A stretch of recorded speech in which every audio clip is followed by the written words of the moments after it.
So now Poe is still where we left off. He is the Dragon Warrior, basically, but he's still finding his way.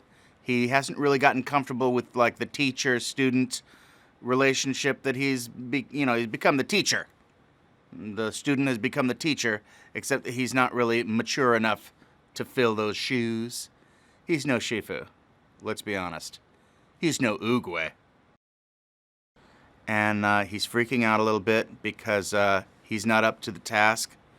The new responsibilities are kind of weighing down on him. And then who walks into his life? His biological father. And it's a mind blower for Poe. He doesn't know quite how to process it. He's obviously stoked. He's super happy to meet his real dad. But, the father who raised him, the goose from the noodle shop, none too pleased about the new recent events.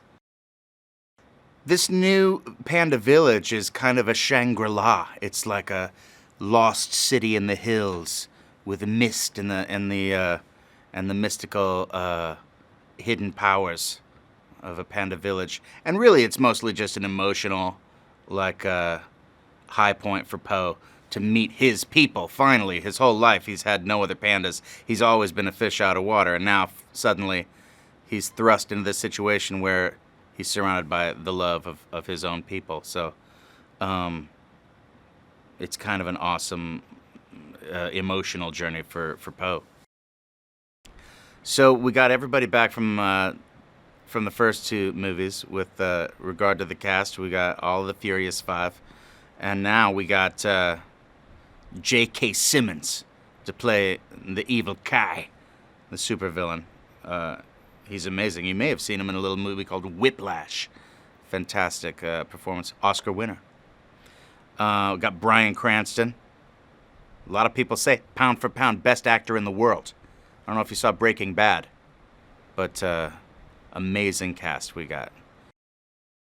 When I was just first starting out in the industry, that's kind of how I see Poe, as just like a young, innocent lover of kung fu. My love was for rock and acting, but similar situation. This is the movie where Poe meets his biological father, and there's a struggle between his two dads for who's his real dad, and this is the movie where Poe really becomes the Dragon Warrior, where he fulfills his destiny and comes into his own. Yeah, on seeing and meeting his biological father, this whole world opens up in his mind, where the possibilities of meeting,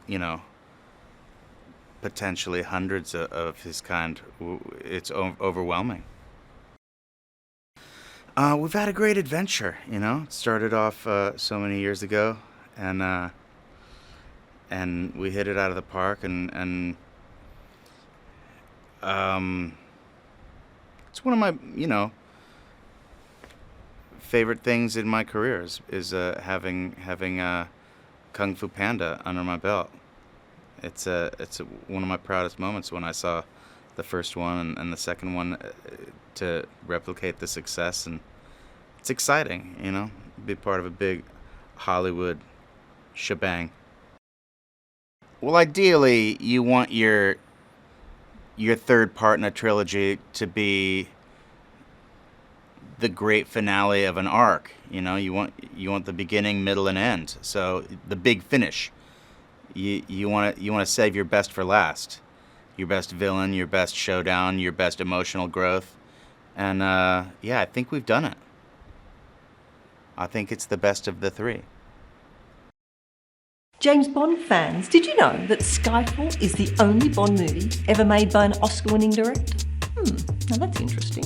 Want more movie facts? Click on more videos. Or for the latest trailers? Click on the playlist.